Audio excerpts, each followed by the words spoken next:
노아의 때와 같이 인자의 임함도 그러하리라. 홍수 전에 노아가 방주에 들어가던 날까지 사람들이 먹고 마시고 장가들고 시집가고 있었으며 홍수가 나서 저희를 다 멸하기까지 깨닫지 못하였으니 인자의 임함도 이와 같으리라. 주님께서는 다시 오실 때 노아의 때와 같다, 그렇게 분명히 말씀하셨습니다. 노아의 때까지 사람들이 먹고 마시고 장가들고 시집가고 있었으면서 저희를 홍수가 나서 저희를 다 멸하기까지 깨닫지 못했다, 그렇게 이야기를 했었습니다. 그러면 노아의 때를 한번 볼게요. 창세기 6장 1절입니다. 노아의 때 사람들이 어떻게 했는가 하면은 한번 보세요. 사람이 땅 위에 번성하기 시작할 때에 그들에게서 딸들이 나니 하나님의 아들들이 사람의 딸들의 아름다움을 보고 자기들이 좋아하는 모든 자를 아내로 삼는지라. 여호와께서 가라사대 나의 신이 영원히 사람과 함께 하지 아니하리니 이는 그들이 육체가 됨이라. 그러나 그들의 날은 120년이 되리라 하시니라. 당시에 땅에 네피림이 있었고 그 후에도 하나님의 아들들이 사람의 딸들을 취하여 자식을 낳았으니 그들이 용사라 고대의 유명한 사람이었더라. 여호와께서 사람의 죄악이 세상에 간영한가 그 마음의 생각과 모든 계획이 항상 악할 뿐임을 보시고 이렇게 말씀을 하셨습니다. 보죠. 하나님의 아들들이 사람의 딸들의 아름다움을 보고 모든 여자를 아내로 삼는다. 그리고 거인들이 있었고 그렇게 이야기했습니다. 그래서 예수님께서 노아의 때와 같다, 그렇게 했었으니까 이때도 다시 오실 때도 이렇게 되겠죠, 보면은. 여기서 봤을 때 1절에서 5절에, 다시 1절 한번 볼까요? 여기서 2절 한번 볼게요. 2절에. 하나님의 아들들이 사람의 딸들의 아름다움을 보고 자기들이 좋아하는 모든 자로 아내로 삼는지라. 모든 여자를 아내로 삼는다. 이 구절을 보고 어떤 목사님은 천사가 사람과 결혼해서 거인을 낳았다고 하는데 그것은 말도 되지도 않는 이야기입니다. 사실 이런 이야기가 굉장히 많거든요. 한국교회 지금 내노라 하는 교회 목사님들도 이렇게 주장하는 목사님들이 상당히 많이 있습니다. 그게 왜 말 같지도 않은 이야기인가 하면은 그걸 믿으시면 안 됩니다. 왜 그런가 하면은 주님께서는 분명히 이렇게 말씀하셨습니다. 천사가 여자하고 결혼해가지고 거인을 낳았다는 게 아니고 마태복음 22장 30절 한번 보십시오. 마태복음 22장 30절에 보면은 뭐라고 이야기했습니까? 부활 때에는 장가도 아니가고 시집도 아니가고 하늘에 있는 천사들과 같으니라. 천사는 결혼하는 게 없어요. 그러니까 여러분 천사라고 생각했을 때 천사가 남자예요, 여자예요? 머릿속에 한번 상상했는 게 남자예요, 여자예요? 여자 천사로 와요? 아기 천사로 와요? 없다니까. 할아버지 천사로 와요? 그럼 청년 천사로 와요? 없다니까? 그 사람들이 자꾸 상상 속에서 만들어내는 거라. 아기 천사가 요정처럼 봉 들고 나오고, 아기 천사는 그럼 짜증나겠네, 천국에서도. 그런 게 아니라고 보면은, 여기서 봤었을 때, 천사는 장가가고 시집가는 게 없다. 천사를 만드신 하나님께서 이렇게 말씀을 하셨는 거예요, 보면은. 천사는 아예 남자도 아니고 여자도 아니라고, 장가고, 이런 게 없다. 그렇게 분명하게 이렇게 말씀하셨습니다. 그래서, 부활 때에는 이 세상에 있을 때만 아내나 남편이 있는 것이지, 그 부모 자식도 마찬가지예요. 이 세상에 있을 때만 이렇게 연결이 되는 거지. 천국에 가서도 그 아버지, 그 어머니, 그 아내, 그 남편하고 같이 살아라 이렇게 된다 하면은 천국에 안 가고 싶은 사람도 많이 있을 수 있어요. 어릴 때부터 부모님한테 학대를 받은 사람들은 그럼 어떡한단 말이에요, 보면은. 그럼 부모를 맨날 술 먹고 자식을 두드려 패는 부모 밑에 자랐다든가 그렇게 한다면은 천국 가서도 그 부모 밑에 있는다 하면은 자식이 천국에 가고 싶겠습니까? 안 가는 게 낫지.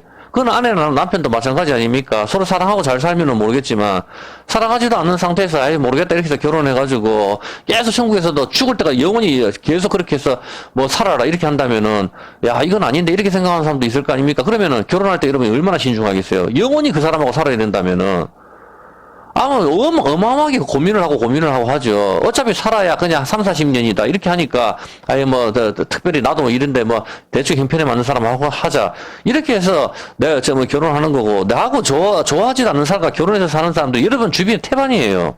그건 여러분들이 나중에, 그건 사실 이 동영상을 보시는 분들도 맞지 않습니까? 정말 사랑해서 결혼하는 커플이 몇 명이나 됩니까? 내가 저 사람을 사랑하면 뭐합니까? 저 사람이 나를 안 좋아하는데. 결혼이라 하는 게 이게 항상 상대성이 있단 말입니다, 보면은. 이게 좋아하는 벤츠나 자동차 같으면 내가 열심히 돈을 벌어서 사면 된다. 이게 되지만은, 결혼은 안 그렇다고. 내가 열심히 공을 들인다 하더라도 상대방 마음이 딴 사람한테 있으면 그게 안 된단 말입니다, 그런 게. 그냥 자기 인생을 찾고 싶고 나이고도 있고 그냥 자식 보고 산다 이렇게 하는 커플들이 정말 많이 있습니다. 그런데도 천국 가서도 같이 영원히 살아야 한다고 한다면은 아마도 기독교인이라 할지라도 이 세상에서 정말 자기가 좋아하는 사람 만날 때까지 죽을 때까지 결혼 안 하는 사람들이 많이 있을 것입니다. 왜냐하면 천국에서 영원히 살아야 하는데 얼마나 신중하게 고르겠습니까? 바로 그 질문이 바로 앞에 있는 이 사람 질문 아닙니까? 지금 사두개인들의 질문이.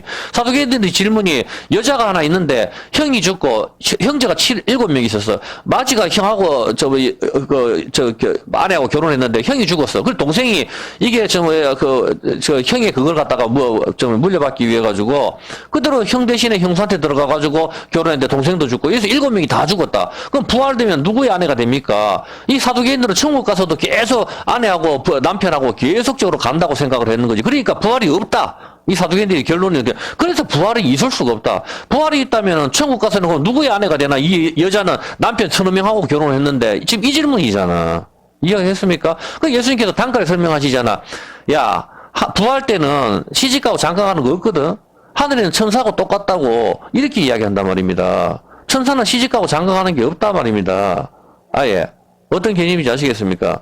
그런데 하나님의 아들들이 사람의 딸들을 보고 뭐 결혼했으니까 천사가 결혼해서 여자하고 결혼해가지고 거인을 낳았다. 이렇게 갖다 밀어버리면 성경이 다 틀어져 버린다고 보면은 해석이 틀릴 수는 있어요. 해석이. 그렇지만 이런 식으로 틀어버리면은 이거는 굉장히 큰 문제가 발생을 한단 말입니다. 보면은 그렇게 하기 때문에 여기서 봤었을 때 굉장히 그렇게 돼서 영원히 산다 하면 엄청나게 신중하게 하게 되죠. 보면은. 그래서 이 부활이 없다 하는 사두개인들이 이 질문을 하는 것이죠. 보면은. 근데 예수님께서는 분명히 30절에 시집가고 장가가는 게 없고 하늘이 천사가 같다. 그렇게 이야기를 하는 겁니다. 우리가 천사라고 하면은 가브리엘이나 미가엘이나 사탄도 천사 아닙니까? 이들이 남자입니까? 여자입니까? 사탄이 그럼 남자예요? 여자예요? 보면은. 없잖아. 보면 그런 것은 없다 이 말입니다. 천사가 나타나서 남자로 나타나요, 여자로 나타나요. 자기가 강명한 천사로 가장한다 하잖아. 그 자기 마음대로 그 모습을 변화를 시킬 수 있단 말이에요. 성경에 보면은. 왜냐면 부활하신 예수님께서 나타나셨을 때 제자들이 못 알아봤다고. 예수님이 부활하셨을 때 아니 3년 동안 따라다녔는데 예수님 얼굴을 몰라요? 알잖아. 근데 예수님께서 부활하고 오셨을 때는 제자들이 못 알아봤잖아. 얼굴이 바뀌었단 말입니다. 전부 다. 만약에 그러면 내가 이 땅에 살아가지고 상처 있고 흉터 있는 모습으로 계속적으로 한다면은, 그건 문제가 되잖아. 보면. 손에 못자국을 봐라. 이건 하나님께서 천국 가서도 그런 흉터가 남는다. 이런 걸 말하는 게 아니라고. 어떤 개념인지 좀 아시겠습니까? 그러면은, 얼마나 힘들겠어요, 보면은. 그런 게 아니거든, 보면은. 그리고 여기 천사는 남자인가 여자인가 그런 건 없단 말입니다. 천사가 아름답고 멋있기는 하지만은, 여자 천사, 남자 천사, 이런 것은 없습니다. 너도 천사 멋있고 나도 천사 멋있고 전부 그런 것이죠. 보면은 창세기 19장 1절 한번 볼게요. 천사가 얼마나 멋있는가 하면은 창세기 19장 1절에 천사가 내려오죠. 날이 저물매 그 두 천사가 소돔에 이르니 마침 롯이 소돔 성문에 앉았다가 그들을 보고 일어나 영접하고 땅에 엎드려 절을 했어요. 천사를 봤었을 때. 천사가 이제 사람의 모습으로 나타났겠죠. 그렇게 할 때 2절에 어떤 일이 발생합니까? 가로되 내 주여. 천사를 봤을 때 내 주라고 이야기해요. 이 사람이 뭐 높은 사람인지 아닌지 아기로 왔는데 뭐 내 주에 이렇게 말을 했겠어요. 그건 아니잖아. 보면은 롯이 성문에 앉았다고. 성문 여기 봤을 때 앞에 보면은 롯이 성문에 앉았죠. 이 성문에 앉았다 하는 거는 재판장의 자리에 앉는 개념이에요. 성경을 연구하다 보면 성문을 다 연구해 보세요. 보면은 성문에 앉았다는 개념은 장로들 판결하는 자리에 앉는 재판관의 위치에 롯이 있는 그 개념을 보여주는 겁니다. 성경을 보면은. 근데 여기 앉았는데 천사 2명이 왔었을 때 내 주여 돌이켜 종의 집으로 들어와 발을 씻고 주무시고 일찍 일어나 갈 길을 가소서. 그들이 가로되 아니다. 우리가 거리에서 격려하려. 내가 거리에서 잘 거야. 근데 롯이 간청을 하는 거죠. 그 사람한테 제발 우리 집에 와달라고. 그제 돌이켜서 이 천사들이 못 이긴 척하고 왔는 겁니다. 집에 들어오는지라. 롯이 그들을 위하여 식탁을 베푸고 무교병. 그러니까 누룩이 없는 그 빵을 구우니 그들이 먹으니라. 롯이 여기서 직감적으로 뭐가 왔단 말입니다. 그렇게 했을 때, 그러면 안 그러면 그냥 사람 2명 온데 롯이 우리 집에 와서 계속 잡시다. 이렇게 하면 그것도 이상하잖아, 보면은. 그렇게 하는데 그들이 눕기 전에 이제 어떤 일이 발생해요? 그 성 사람들이, 그 소돔 백성들이 물은 노사하고 어린 사람이나 할아버지나 물은 노사하고 사방에서 다 그 집을 갑자기 에워싸요. 에워싸서 어떻게 해요? 롯을 부르고 그에게 이르러 이 저녁에 네게 온 사람이 어디 있느냐? 이끌어내라. 우리가 그들과 성관계를 하겠다. 천사가 성관계를 하겠다. 사람들이 갔다가 여기서 둘러싼다고. 물론 좀 이게 마지막 롯의 때와 같다고 주님께서 말씀하셨잖아요. 보면은 그렇게 이 사람들이 어떤 사람들인가 하면은 나이가 어리거나 나이가 늙거나 할배나 이런 거 상관없이 전부 다 와가지고 둘러쌌단 말입니다. 와서 우리가 그와 성관계를 하겠다 이렇게 에워싸는 거죠. 롯이 문 밖에 무리에게 나가서 이르되 문을 닫고 이르되 청하노니 내 형제들아 이런 악을 행치 마라. 내게 남자를 가까이에 아니한 두 딸이 있노라. 청컨대 내가 그들을 너희에게로 이끌어내리니 너희 눈에 좋은 대로 그들에게 행하고 이 사람들에게는 내 집에 들어온즉 이 사람들에게는 아무것도 하지 말라. 저는 사실 성경을 읽으면서 좀 억지로 풀면 안 되거든, 성경을 보면. 근데 이해가 안 되는 부분이 사실 이런 부분이 내가 이해가 안 돼요. 아니, 아무리 롯이 정말 하늘의 천사가 내려왔다고 하더라도 저 같으면은 내 두 딸을 갖다가 내어주고 내 두 딸을 마음대로 유린해라.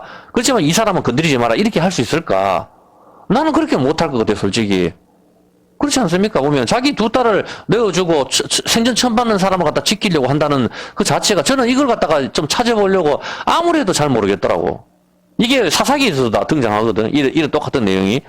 그렇게 하는데 아무리 이걸 갖다가 이게 무슨 의미인지 도대체 왜 이런 행동을 했을까? 자기 딸을 내어주고 도대체 처음 받는 사람을 보호하려는 게 도대체 자기 집에 들어와서 보호하려는 게 이게 도대체 아무리 내가 상식적이거나 깊게 해서 성경을 풀어보려고 해도 제가 이걸 찾지를 못했어요. 이건 모르겠더라고 도무지. 지금도 모르겠어요. 보면은 언제가 때가 되면 하나님께서 어떤 의미를 가르쳐 주신다면은 그때는 설교를 하겠지만은 저는 이걸 갖다가 찾았을 때 이해를 못했어요. 일단 여기서 봤었을 때 이제 이 롯이 이 천사를 갖다가 굉장히 보호를 하고 자기의 두 딸을 내어주려고 해요. 그렇다면 이 천사가 어떤 모습으로 왔다는 거예요? 남자의 모습이라니까. 대충 생각했을 때 여자 두 명을 내주려고 하잖아. 암만 동성애에 미쳤다고 한다고 한들 온 세상 사람들이 대고 있는 사람이 다 동성애를 하는 건 아니잖아. 동성애를 특별하게 좋아하는 그런 사람들이나 하지. 일반 대부분 사람들은 관심이 없잖아 보면은. 그렇지 않습니까? 다 싫어한다고 그거를. 그렇게 하는데 이 사람들 여자를 두 명을 내어준다 하는 거라. 그럼 여기서 왔을 때 이 사람들이 정말 어떤 모습인지 우리가 대충 생각했을 때 남자로 이 사람이 왔을 때 여자의 모습처럼 그렇게 아름답게 왔는가? 그냥 여러분이 상상을 해볼 수가 있는 거죠. 왜냐면은 자기 딸 두 명을 내준다고 했었으니까. 만약에 이 사람이 자기 딸 여자로 내준다고 했는데 이 사람이 만약에 확실하게 남자로 왔다. 확실하게 남자로 왔다. 남자로 왔으면은, 여자를 듭니다 하면은, 어떻게 해? 남자를 내줘야 되잖아. 남자의 모습으로 왔으면, 맞잖아, 보면은. 근데, 여자처럼 이쁘게 왔었으니까, 자기 딸 두 명을 내줘야 맞는 거지, 보면은. 그렇지 않습니까? 여러분 생각했을 때, 여기에 어떤 사람이, 여기 우리 교회 왔어. 우리 교회 와가지고, 여기 진수 보고, 그 사람하고 성관계 할래. 이렇게 하면서 막 사람들이 막 모이든단 말입니다. 그러면 받는 거다. 남자로 왔으면 누굴 내줘야 돼요?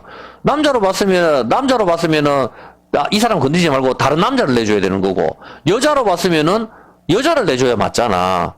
그런데, 이 모든 사람들이 왔을 때 다 동성을 해가지고 남자로 봐서 너 남자 좋아하는구 전부 다 여자로 봐서 여자 좋아하는구나 다 여자를 내준다는 건 있을 수 없는 거지. 왜냐면 남녀노소 여기서 좀 봐볼게요. 조금 5절 뭐라고요?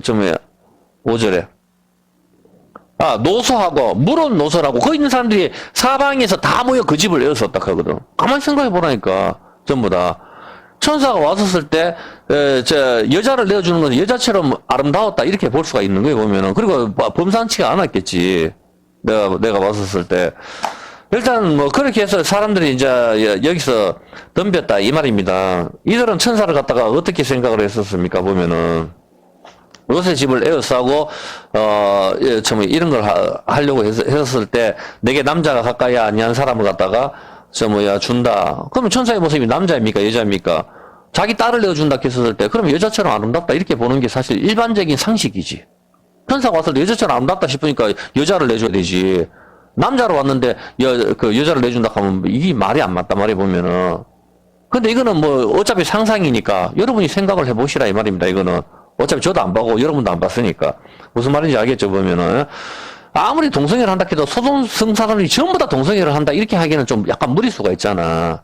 동성애를 싫어하는 사람들은 많이 있을, 그게 일반 대부분이 동성애를 싫어하잖아. 좋아하는 사람은 그렇게 몇 명 없다 아닙니까? 예.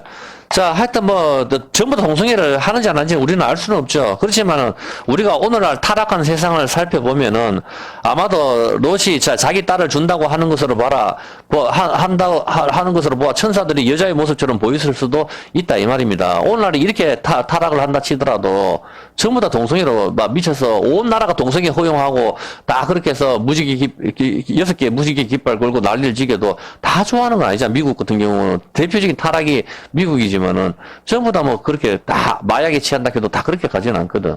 대부분 사람들이 우리가 봤었을 때, 저는 미국에 안 가서 모르겠지만은 가반수 이상이 동성애를 원하지 않습니다. 제가 봤었을 때. 그 한 사람 몇 프로 안 됩니다. 제가 봤을 때. 그거와 마찬가지로 천사들이 여자의 모습처럼 보였을 수도 있습니다. 아마 롯이 자기 딸을 내어준다고 하는 것으로 봐서. 근데 이 사람들이 롯이 자기 딸을 거절한다고, 그리고 그 사람들을 내어놓으라고 이야기를 한단 말입니다. 동성애를 생각하지 않고 정상적으로 보면 이 천사는 여자처럼 생겼을 것이다. 그냥 우리가 추측을 해본다, 이 말입니다. 그거는 각자 이름을 생각을 하시기 바랍니다. 그래서 그러니까 자기 딸을 준다고 하는 거 아니겠습니까? 이거는 알 수는 없지만, 예수님께서는 분명히 말씀하셨습니다. 마태복음 22장 30절에, 이렇게 이야기를 했습니다. 마태복음 22장 30절에, 부활 때에는 장가도 안 가고 시집도 안 가고 하늘에 있는 천사들과 같다. 천사들은 시집가고 장가가는 게 없다고 분명히 했습니다. 만약에 천사가 시집가고 장가간다면 하늘 아래에서는 또 엄마 천사가 아기 천사를 돌봅니까? 그럼 말도 안 되는 소리잖아요, 보면은. 그런 게 아니란 말입니다.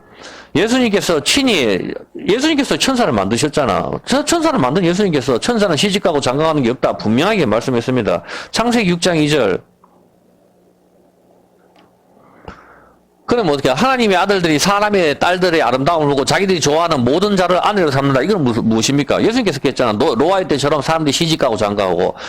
예수 믿는 사람들이 세상 사람들에 빠진다 이 말입니다. 오늘날 크리스찬들이 가난한 여자들, 연예인들 여기에 빠진다. 그냥 이렇게 보는 게 일반적인 정석적인 그냥 해석법이다 이 말입니다. 어떤 개인인지 아시겠습니까? 세상에 취했다 크리스찬들이 그렇게 보는 것이죠. 그냥 시집가고 장가가는 거, 세상의 염려에 취해 있는 거, 세상에 취해 있는 것입니다. 마태복음 24장 38절에 보면은 24장 38절에 홍수전에 노아가 방주에 들어가던 날까지 사람들이 먹고 마시고 장가들고 시집가고 있었으면서, 천사는 장가들고 시집가고 안 가니까 사람들이라고. 예수 믿는 사람들이 그렇게 한단 말입니다. 장가들고 누가 천사입니까? 아니잖아. 보면 사람들이잖아. 사람들이 먹고 마시고 시집가고 장가 간다고 합니다. 창세기 6장 2절. 이것은 천사가 여자를 사랑해서 결혼하는 것이 아니고, 그래서 거인을 낳는 게 아니고, 이것은 그냥 하나님을 섬기는 백성들이 세상 여자에게 빠지는 것입니다. 그래서 4절에 어떻게 됩니까? 4절에 땅에 네피림이 있었고 거인이죠. 그 후에도 하나님의 아들들이 사람의 딸들을 취하여 자식을 낳았으니, 하나님의 아들들이 사람의 딸들을 취하여 자식을 낳는데 그들이 용사라 고대의 유명한 사람들이었더라. 이런 거인들이 있으니까 사람들이 천사가 사람과 결혼해서 이런 거인을 낳았다 하는데, 그렇게 보면 안 됩니다. 이때는 지금 어떤 일입니까? 이때는 그들이 그 고대의 유명한 사람들이었다. 이때가 창세기 6장. 하나님의 아들들이 사람의 딸들과 결혼해서 거인들을 낳았어요. 그럼 이때가 어떠죠? 노아 홍수 전입니까? 뭡니까? 그렇지, 노아 홍수 전이지. 노아 홍수 전이면은 물로서 온 세상이 파괴가 되지 않았을 때라고. 그러면 그때 공룡이 있었습니까? 없었습니까? 공룡도 있었단 말입니다. 우리가 그거 화석이나 이런 걸로 봐서 다 안단 말입니다. 전부 다. 어마어마하게 큰 공룡이니, 삥룡이니, 큰 거, 물속에 있는 고래 같은 거 남아있잖아, 보면은. 그러니까, 그렇게 고래도 큰 거는 얼마나 집채만한 고래들이 있다, 아닙니까? 보면 또 마찬가지로. 그러니까 이거 마찬가지로 그때의 식물들을 생각해 보라고. 그때의 식물이라든가, 그때의 자연 약초라든가, 어마어마한 사람들이 1000년 가까이 살았으니까, 무드셀레가 969살까지 대부분 그렇게 살았단 말입니다. 그렇게 다쳤어도 약재료가 너무 좋으니까 이게 금방 먹으면은 바로 낫는단 말입니다. 전부 다. 그러니까 왜냐면 그때라고 사람이 안 다칠 수는 없잖아. 다쳤지만은 약재료가 좋기 때문에 이걸 먹으면은 금방 모든 게 돌아오고 이렇게 하니까 사람이 1000년 가까이 살 수가 있었다. 모든 게 무너지기 직전이니까. 그래 거인들도 많고 오늘날 우리가 보는 세상하고는 완전히 틀리단 말입니다. 그때는 전부 다. 그렇게 해서 사람들이 수명도 굉장히 길어지는데 수명이 실제로 줄어드는 게 언제입니까? 노아 홍수 이후로부터 수명이 점점 줄어들거든. 어떤 개념인지 이해가 되죠? 그리고 노아 홍수 전에는 이 거인들도 엄청나게 나왔고, 노아 홍수 이후에도 이제 거인들이 몇 명, 이제 종족들이 남아 있어요. 골리앗이라든가 아낙 자손들 같은 사람들. 그런 사람들에서 몇 명 정도로 남아있는 것이죠. 그런 거는 오늘날 우리가 유물로, 고고학자들의 유물 같은 걸로 보이잖아. 진짜 큰 거인이 있었다 하고 그렇게 나오잖아. 그건 유물로서도 많이 나오니까. 그렇게 하니까 그때 당시에는 전부 다 그런 걸 봐야 되는 것이죠. 그래서 창세기 6장 3절에 보면은 6장 3절에 그러나 그들의 날은 120년이 되리라. 하나님께서는 120년 후면은 이제 세상을 심판하시겠다. 그렇게 이야기를 하시는 것이죠. 노아는 이때부터 심판을 준비를 아마 했을 겁니다. 방주를 갖다 120년 동안 지었는지 5년 동안 지었는지는 알 수는 없지만은 중요한 것은 이 노아의 홍수 후에 창세기 9장 1절 이제 변화가 생기는데 어떤 변화가 생기는가 하면은 하나님이 노아와 그 아들들에게 복을 주시며 그들에게 이르시되 생육하고 번성하며 땅에 충만하라. 노아 홍수가 끝났죠. 땅의 모든 짐승과 공중의 모든 새와 땅에 기는 모든 것과 바다의 모든 고기가 너를 두려워하며 너희를 무서워하리니 이들을 너희 손에 붙이었음이라. 물어 살아있는 동물은 너희의 식물이 될지니라. 채소같이 내가 이것을 다 너희에게 주노라. 그러나 고기를 그 생명되는 피치에 먹지 말 것이라. 이제 어떤 변화가 생기죠? 노아의 홍수 후에 이제 고기를 먹게 됩니다. 노아 홍수 전에는 채식이었거든. 씨 가진 열매를 먹었단 말입니다. 동물들은 푸른 풀로 하나님께서 생겨 주셨죠. 그런데 홍수 후에는 고기를 먹는단 말입니다. 창세기 1장 29절. 창세기 1장 29절에 보면은 하나님이 가라사대 내가 온 지면에 씨 맺는 모든 채소와 씨 가진 열매 맺는 모든 나무를 너희에게 주느니 너희 식물이 되리라. 자, 이렇게 했을 때 이게 이제 사람들의 식물은 씨 맺는 모든 채소와 씨 가진 열매죠. 그 30절에 또 땅의 모든 짐승과 공중의 모든 새와 생명이 있어 땅에 기는 모든 것에게는 내가 모든 뭘 준다? 푸른 풀. 푸른 풀이 이게 푸른이 텅 빈 씨가 없는 것.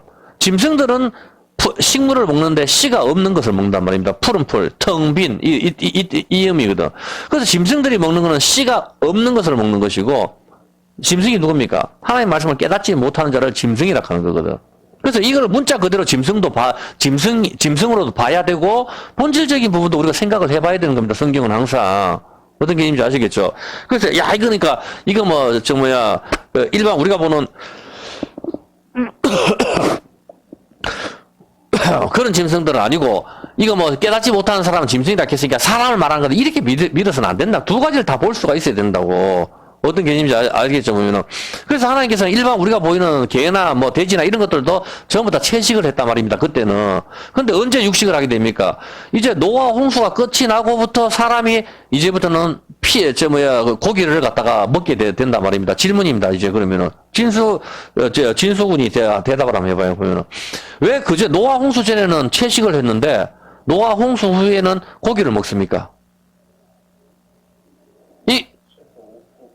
그러니까 그게 채소가 없어서 이제 고기를 먹는다. 이게 일반 모든 목사님들이나 신학자들이 하는 이야기잖아요. 그러면 이게 말이 안 맞아요. 왜 그런가 하면 노아 홍수 배 안에 있었는 게 한 1년 정도 되거든요. 1년? 맞잖아요. 한 1년 정도 있었는데 요셉이 식물을 갖다가 저축했는 건 7년이란 말입니다. 그러게 만약에 그렇다 하면 씨가 자라고 이렇게 할 때까지 기다린다 하면은 1년 정도 있었기 때문에 얼마든지 배에다 비축을 해둘 수가 있어요. 얼마든지 배에다 비축을 해두고 식물을 충분히 2년, 3년 동안 먹고 그렇게 해서 식물이 자랄 때까지 할 수 있는 게 충분히 된단 말입니다. 그렇죠? 당연하죠. 왜냐면 대부분 목사님들이 신학자들이 하는 게 진수처럼 그렇게 대답을 하거든. 왜? 홍수가 다 끝났으니까 이제 식물이 없으니까 고기를 먹어야 된다. 그래서 고기 먹는 거 아닌가 이렇게 밀고 나가거든. 그러면 어차피 1년 동안에 하나님께서 노아 홍수 전에 어떻게 했어요? 네 먹을 식량까지 다 저장을 하라 했잖아. 왜냐면 거기 동물들도 있으니까 동물도 식량을 줘야 되잖아. 그것까지 노아 방주에다가 다 저장을 한단 말입니다. 1년치를. 그런데 만약에 이게 식물을 갖다 계속적으로 먹어야 된다 하면은 하나님께서 2년치, 3년치 저장해라. 안 그러면 노아도 역시 충분히 저장을 해뒀겠죠. 저장을 해둬가지고 끝이 나서 그걸 먹으면 된단 말입니다. 그렇기 때문에 식물이 없어가지고 이걸 먹었다 이렇게 하는 거는 이게 무리수가 있다는 소리예요. 보면은 이거는 우리가 얼마 전에 생각해봤을 때 왜 노아 홍수 전에는 채식을 했는데 노아 홍수 후에는 하나님께서는 다시 언약을 주시면서 이제는 고기 먹어 왜 이렇게 할까? 이거를 생각을 해봐야 된다 이 말입니다. 이런 부분들이 이것은 언약이 깨어진과 관계가 있는 관련이 있는 것입니다. 언약이 깨어지기 전에는 채식을 했어요. 쉽게 이야기해서 피가 없다 이 말입니다. 이제부터는 언약이 깨어지고 난 뒤부터는 뭘 해야 되는가 하면은 피를 흘려야만 먹게 되는 거거든. 그래서 고기를 먹기 위해서는 반드시 피를 흘려야 됩니다. 사람이나 짐승들은 전부 창세기 1장 30절 한번 볼게요. 창세기 1장 30절에 모두 채식을 했죠. 짐승도 채식을 했고 사람도 채식을 했어요. 사람은 씨 가진 채식이고 동물은 푸른 풀을 먹는 것입니다. 그러다가 짐승의 반역이 어떻게 되죠? 제일 먼저 일어납니다. 짐승이 반역. 창세기 3장 4절. 둘 다 채식을 했었는데 짐승이 반역이 일어나죠. 뱀이 여자에게 너희가 결코 죽지 아니하라. 너희가 그것을 먹나라. 먹는 거 가지고 이제 짐승이 반역이 일어난다고. 먹는 거 가지고. 먹는 문제 가지고. 그래서 짐승이 반역이 일어나고 그다음에 여자가 또 먹는 문제 가지고 이제 먹게 되고 그다음에 남자가 또 먹게 되는 거죠. 왜냐면은 남자가 여자를 다스리고 여자가 인간이 짐승을 다스려야 되는데 역순으로 질서의 파괴 이게 동성이거든. 질서의 파괴 이게 이제 짐승의 반역부터 이제 역순으로 일어나는 것이죠. 씨 가진 채소를 갖다가 이 반역에서 일어나는 게 먹는 거 가지고 일어나요. 맞죠? 반역이 일어나는 게 제일 먼저 뭡니까? 먹는 거 가지고 일어나는 겁니다. 저거 선악과 먹어라. 짐승의 반역이 먹는 거 가지고거든. 씨 가진 채소를 전부 먹어도 되지만 하나님께서는 딱 해잖아. 너 씨 가진 거 다 먹어도 돼. 근데 이거는 안 돼. 딱 금했는 게 선악과. 선악과만 먹지 마. 그 대신에 나머지 씨 가진 건 다 먹어. 이게 하나님 말씀이거든. 그런데 이제 이게 짐승이 등장해가지고 짐승도 그걸 먹는 거거든.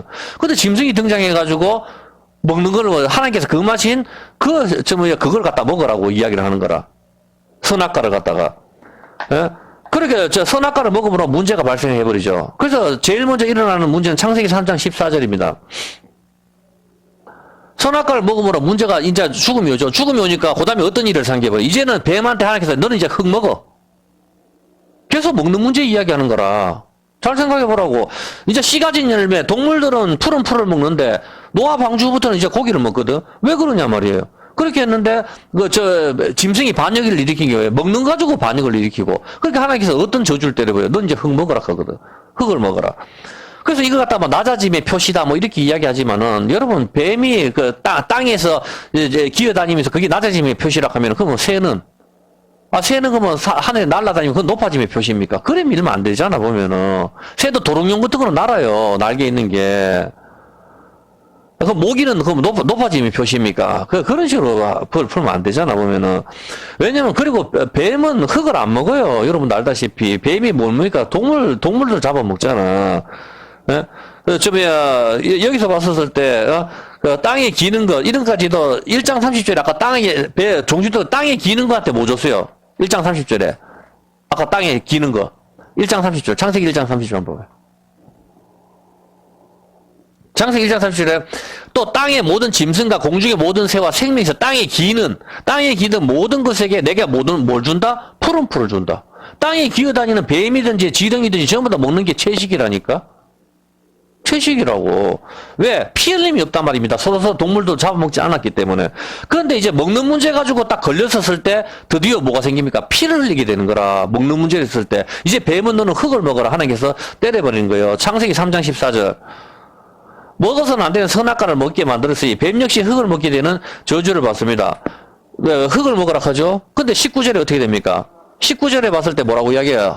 하나님께서 네가 얼굴에 땀이 흘러야 식물을 먹고 필겨는 흙으로 돌아가니 그 속에서 네가 치함을 입었으니 너는 흙이니 흙으로 돌아가라. 아담한테.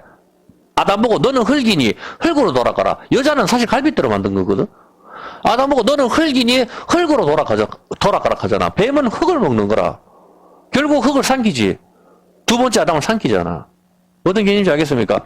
너는 흙이니 흙으로 돌아가라. 뱀복은 흙 먹어라 하고. 그리고 이제 아담도 어떻게 해요? 아담도 먹는 문제 걸리는 거라. 이제 땀을 흘려야 먹는다고. 계속 먹는 이야기를 하신다니까?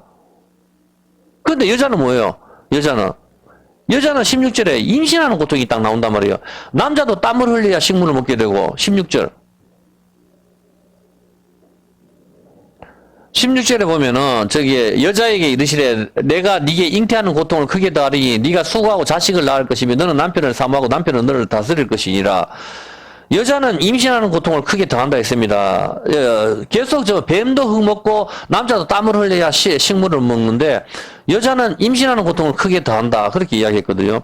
임신은 피를 흘리는 여자만 임신을 할 수가 있습니다. 그리고 이건 역시 먹는 문제입니다. 왜냐면은 뱀은 선악과를 먹게 하므로 채식에서 흙으로 가게 됐고 여자는 임신하는 고통을 크게 더하게 됐습니다. 선악과도 몸 안에 들어오는 것이고 임신 역시도 씨가 몸 안에 들어오는 것입니다. 임신 역시도 씨가 몸 안에 들어오는 거에 보면은 선악과를 몸에 넣음으로 죽음이 왔다면은 이제는 임신하는 어떤 씨가 들어와도 전부 죽게 된단 말입니다. 선악과가 들어왔기 때문에 이 몸속에 영원히 죽지 않는 씨가 들어와야 되는 것이죠. 그것은 당연히 생명나무이신 예수님인 것이죠. 예수 생명을 잉태하기 위해서는 이제 임신하는 고통을 크게 되는 것입니다. 내가 죽어야 되기 때문에 피 흘리는 여자만 임신을 할 수 있거든.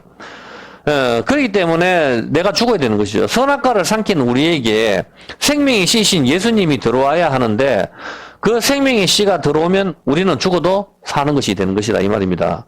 임신 역시 먹는 문제와 관련이 있습니다. 이해가 됩니까? 죽어도 살고 살아도 네가 영원히 죽지 않는데 이제 우리는 선악과 먹어서 죽게 됐죠. 이 몸이 박살나게 됐다니까. 근데 여기에 이제 영원한 씨가 들어와야 되는 거라. 이 영원한 씨가 들어오면은 이 씨가 있기 때문에 이거는 안 죽는다고. 이게 우리 몸은 이제 선악과 먹어서 다 이게 파편적으로 날아가겠지만은. 예? 일단 여기서 봤을 때, 자, 그래서 우리가 죽어도 다시 사는 겁니다. 이제 주님의 씨가 들어오면은, 이 말씀인 것이죠. 임신 역시 먹는 문제와 관련이 있습니다. 17절에 보면은, 아담은 여자의 말을 듣고, 선악과를 먹음으로, 이제 땅이 저주를 받아서, 19절에 땀을 흘려야만 먹을 수가 있습니다. 땀을 흘려야만, 19절에 땀이 흘려야만 먹을 수가 있습니다. 이것은 겟세마네 동산에서 두 번째 아담이 땀을 흘리시는 것이죠. 자, 이런 부분 가지고도 정말 시간이 너무 많이 가니까 이건 다 오후에 설명합시다.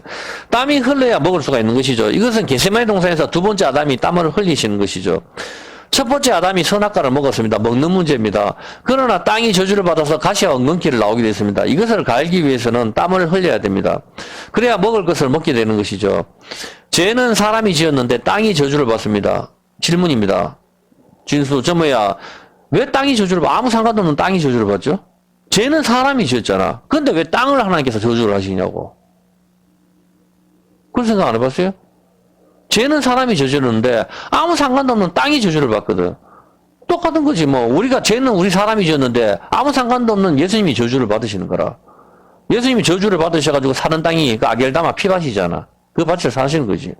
보면은 우리는 땅의 흙으로 만들어졌기 때문에 흙으로 돌아가야 하는데 우리 대신에 예수님이 저주를 받으시고 그 피값으로 땅을 사시잖아. 아겔다마 피밭. 이 피밭이 바로 옥토란 말입니다. 옥토. 이 피밭으로 다시 우리를 재창조하는 거, 이것이 바로 자기 피로 사신 교회가 되는 것이라 이 말입니다. 왜 예수님을 팔고서 땅을 사냐고 좀 생각을 해보란 말입니다. 갑자기 멀쩡한 땅을 왜 삽니까? 예수님을 팔고서 낳는 그 땅이 뭡니까? 아겔다마 저주받은 땅, 피밭이잖아. 피가 흐른다. 그게 옥토락하는 거라, 그거를. 그게 자기 피로 사신 교회라고 이야기를 하는 거라고. 예수님 팔고 나서 오늘 갖다 자기들께서 회식을 하든지, 갑자기 뭘 땅을 왜 삽니까? 이유 없는 게 아무것도 없단 말입니다. 보면은 선악과 먹는 문제로 인하여 땅이 이제 어떻게 돼요? 땅이 가시와 엉겅퀴가 나오게 되었잖아. 선악과 먹는 문제로 인해서 땅이 가시와 엉겅퀴가 나와서 얼굴에 땀이 흘러야만이 이제 그걸 먹게 되기 때문에 땅을 구입을 하는 거라고.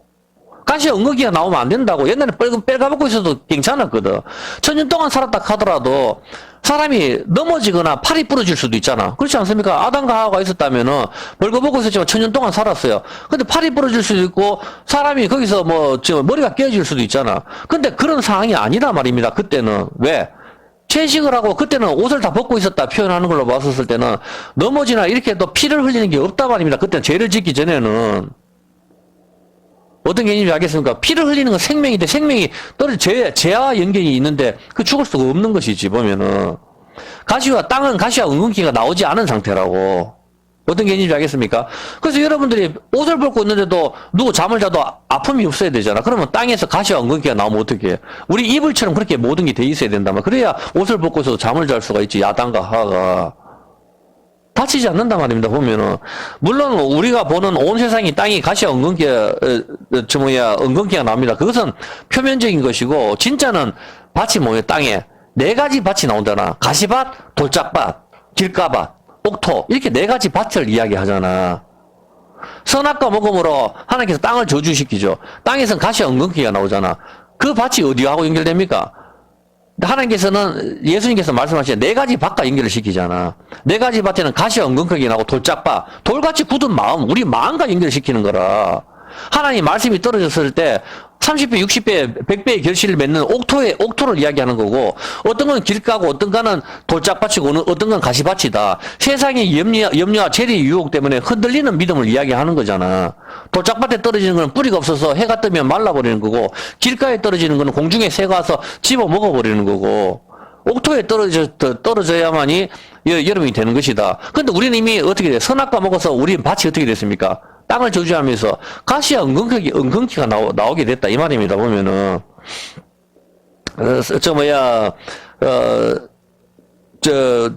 전부 다 봤을 때 창세기 3장 18절 한번 볼게요.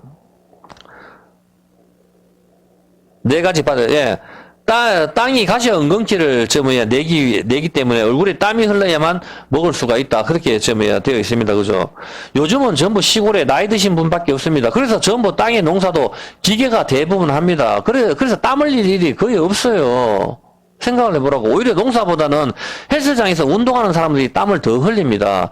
이 땀이 흘러야 먹을 것을 먹는 것은 겟세마네 동산에서 두 번째 아담인 예수님께서 흘리시는 땀을 이야기하고 있으며, 이 땀으로 무엇을 개간한다는 뜻입니까? 가시와 은근기, 돌 같은 우리 마음을 갖다가 개간한다 이 말입니다. 돌짝밭 같은 거, 길가밭, 이것을 개간한다는 의미를 이야기하시는 거라고. 이런 밭들이 우리 마음인데, 이걸 갖다가 뭐라고 이야기하면 성경에서 세상의 근심, 걱정, 그리고 하나님 말씀에 관심이 없는 길가밭, 예수님이 길이라 했는데 그 길 밖에 떨어지는 밭, 이런 밭들을 이야기를 하는 거란 말입니다. 그것을 땀을 흘려서 개간을 하는 것이죠. 선악과를 먹어버려서 땅이 저주를 받는 것은 우리 마음 상태가 저마다 하나님이 되어 있다는 의미를 이야기하는 거라고. 왜 땅을 저주하시냐고. 그 땅을 저주하시는데 이 땅을 갖다가 그대로 신약이 와서 예수님께서 어떻게 이야기해요? 네 가지 밭으로 이야기하시잖아. 이 땅이 그대로 와서, 야, 땅 네 가지가 있어. 어떤 건 그 땅에다가 씨를 쫙 뿌리는데, 우리처럼 모내기를 하면서 이런 게 아니고, 이스라엘은 씨를 쫙 이렇게 뿌린다고. 디아스포라 뿌리는 거. 뿌리는데 어떤 거는 길가에 떨어지고, 어떤 것은 돌에 떨어지고, 어떤 것은 가시밭에 떨어지고, 어떤 것은 옥토에 떨어진다. 예수님께서 이 말씀을 하시는 거라. 그렇게 하면서 제자들이 가만히 듣고 있잖아. 아, 예, 그런데요.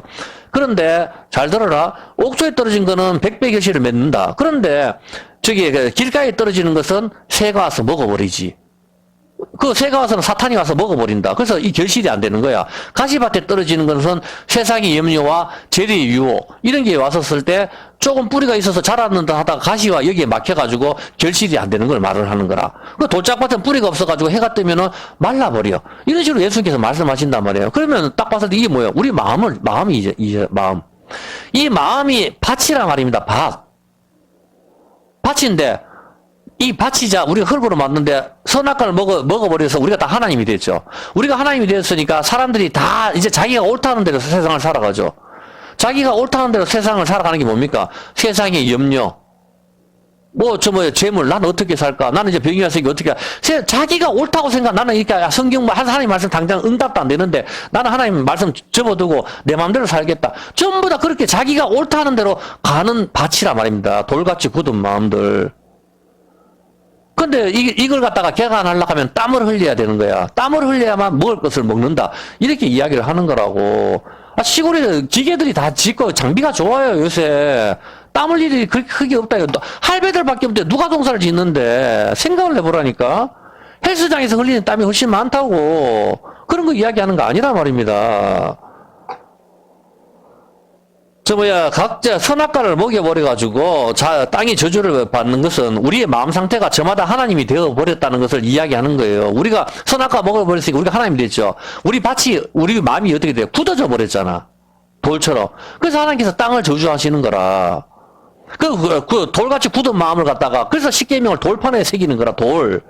우리 돌같이 굳은 마음을 부드럽게 거기다 또 십계명 돌판을 새기는 거라고.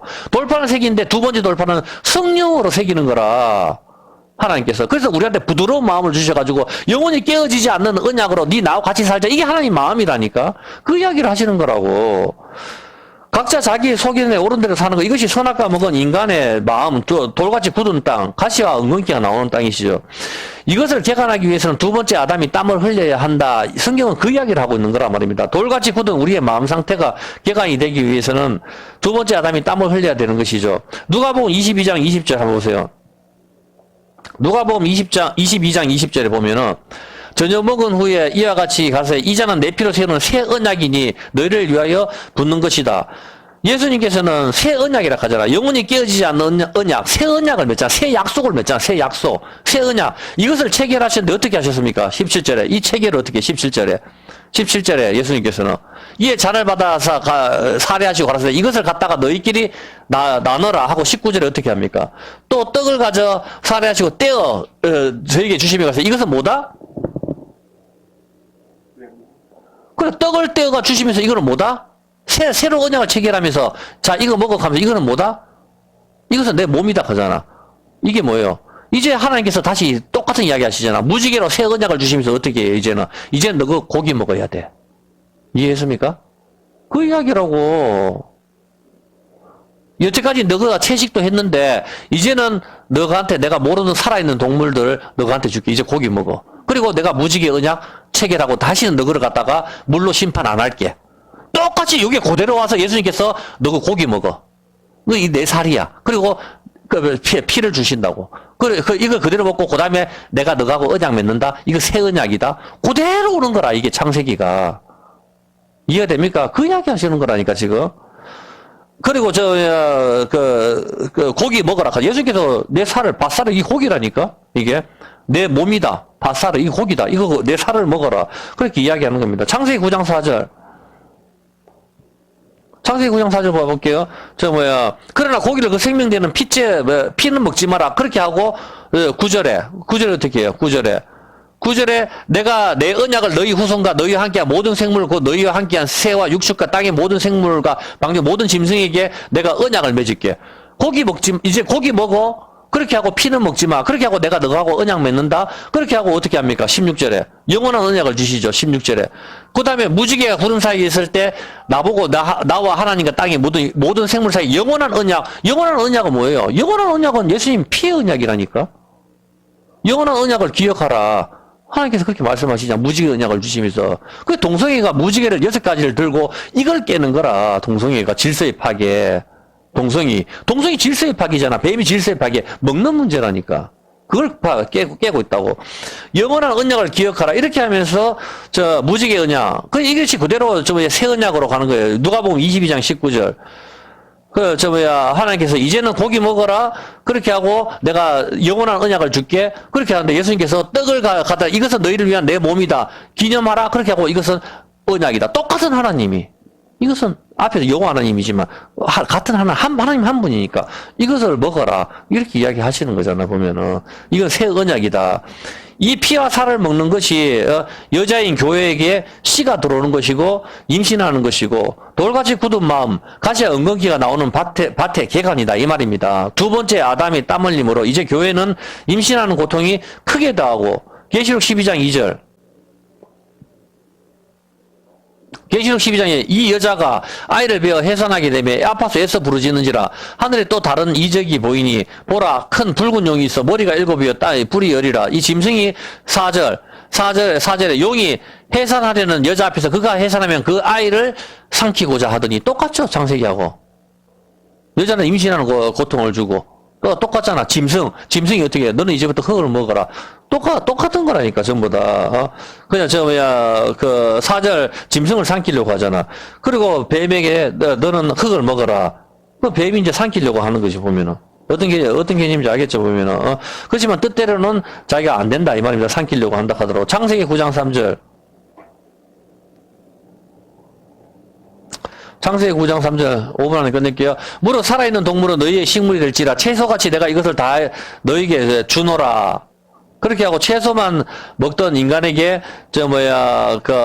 육식을 허락하셨습니다. 그리고 그 고기를 생명되는 피채 먹지 말 것이라. 내가 반드시 너희 피고 너희 생명의 피를 갖다가 찾겠다. 그리고 세월이 흘러 똑같은, 이제 모든 사람이 고기를 먹는 날이 옵니다. 6월절 날, 문에 피를 바르게 하고, 출애굽기 12장 6절 한번 볼게요.